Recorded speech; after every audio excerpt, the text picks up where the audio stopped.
અત્યારે નવરાત્રી આવવાની છે હમ.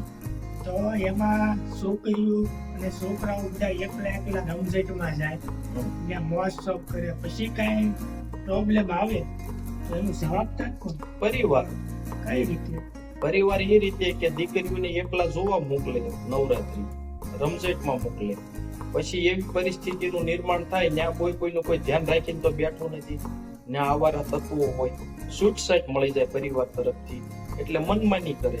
અને પછી એને નાજુક વિચાર હોય, નાની ઉંમર હોય, લાંબુ વિચારે નહીં, અને એવી પરિસ્થિતિનું નિર્માણ થાય કે પરિવાર કોઈને મોઢું દેખાડી એવી રીતે રહી ન શકે.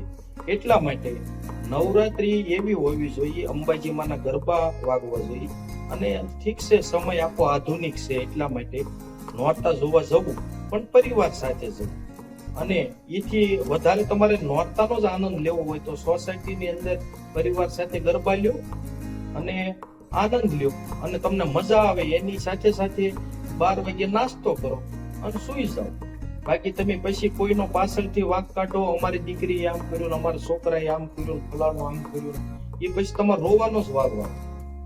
એટલા માટે તમારે સુરક્ષિત બનવું હોય, તમારા પરિવારને સુરક્ષિત બનાવવું હોય તો નોરતા જોવા પરિવાર સાથે જાઓ, જેથી કરીને એવી પરિસ્થિતિનું નિર્માણ ન થાય. મિત્રો, એટલે વિડીયો સારો લાગે તો તમામ ગ્રુપમાં શેર કરજો, અને આ નવરાત્રી આવી છે તે પરિવારનું ધ્યાન રાખજો. જય માતાજી.